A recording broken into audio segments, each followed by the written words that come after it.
Welcome to another episode of Erik Wait Whiskey Studies. In this video, going to do a review of the Aberlour 12-year-old Speyside single malt Scotch whiskey. But before I do, going to give you the history of this distillery and the notes on this bottle. Aberlour Distillery is located in Aberlour, Strathspey, Scotland, at the confluence of the Lower Burn and River Spey near Ben Rennes. In 1826, the original Aberlour Distillery was founded by James Gordon and Peter Weir. In 1879, Aberlour Distillery was destroyed by a fire, and James Fleming vowed to rebuild it further up the Spey River. In 1892, Aberlour Distillery was sold to Robert Thorne and Sons. In 1898, Aberlour Distillery was damaged by another fire and had to be rebuilt. So I built a third one. That burned down, fell over, then sank into the swamp. But the fourth one stayed up.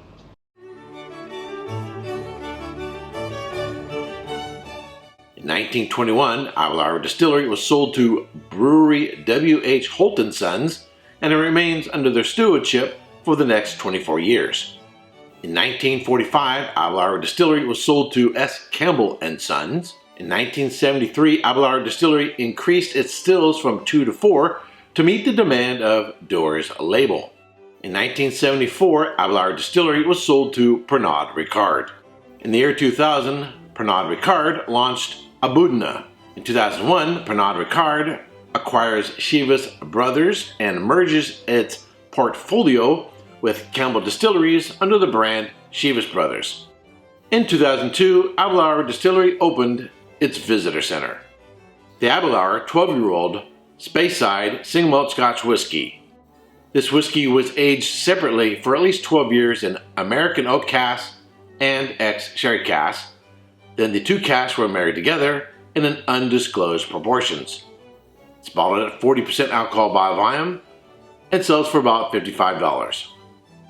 So one of the interesting things about Aberlour Distillery is, whereas most distilleries will age a whiskey in a bourbon cask for a certain amount of years and then put a finishing, maybe 9 months, maybe a year, maybe 2 years, in a sherry cask, Aberlour finishes the whiskey in a bourbon cask, finishes the whiskey or completes the maturation process in a sherry cask, and then they decide how much they want to put of each into a bottle. So if you actually visit the distillery, you can buy an Aberlour bottle that's 100% bourbon cask. You can buy another one that's 100% sherry cask, and then make your own Aberlour marriage of the two whiskeys at home.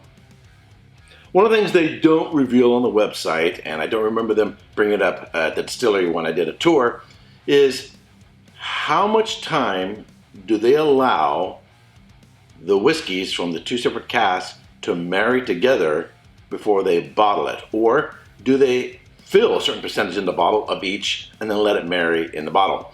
In wine production, so you can have a blend, like a Bordeaux blend of Cabernet Sauvignon, Merlot, Petit Verdot, Malbec, or Carmenere.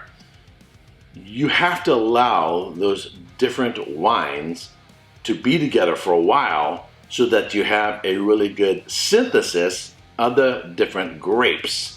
You just can't just throw them into a bottle and then sell it. And so usually in the wine industry, when you have a blend of grapes, after you bottle it, you let the bottle sit, rest, and you let the wine marry in the bottle before that bottle is released on the market.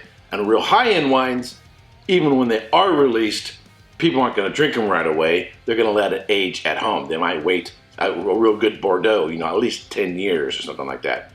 So my question is, and if someone has this information, I would greatly appreciate it if you could provide it, because I can't find it on the website or anywhere else, is about the maturation time for these whiskeys is what I would really like to know. Because what I'm doing in my study and doing these whiskeys that I spent time both in sherry and bourbon cask is to calibrate in my mind how much do they have of the bourbon influence, how much do they have of the sherry influence, where are they on the spectrum, and it would really be helpful if I knew the maturation time and the percentages of the whiskeys, which they don't reveal in this bottle. All right, let's get on with it.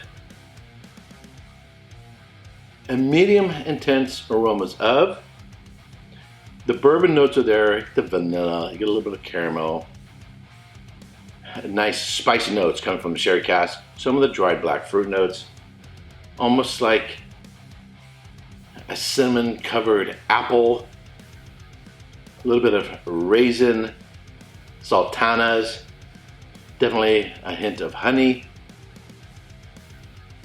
a little citrus actually coming from the sherry cask.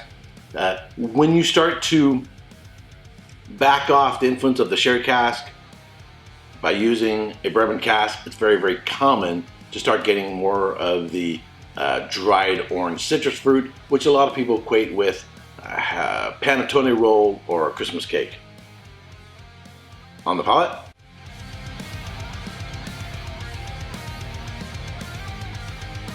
It's only 40 ABV, but I think it delivers a lot of flavor for 40 ABV. If we were to have a contest between 40 ABV bottlings, this would score very, very high amongst its competitors. Now, of course, we're always wanting more. So if you want more cask strength, then what you want to look for is for the Abunna. The Abunnas tend to be cask specific. I did a review of the cask, I believe it was a 64. So that's what you're looking for. You get more strength, more oomph in your whiskey. You're looking for Abunna. This is an easy, approachable whiskey, and it has a nice follow through. It has a real nice development. I get more of the orange citrus, vanilla, a little bit of caramel on the front.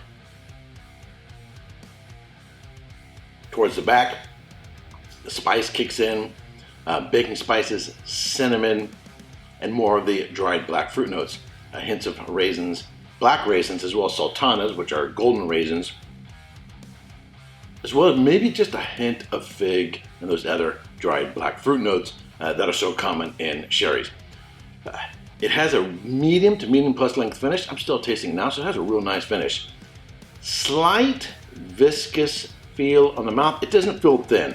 One of the things I don't like about some 40 ABV bottlings is they can be real thin, they can be too watery, and they can have the sense of that they went too far.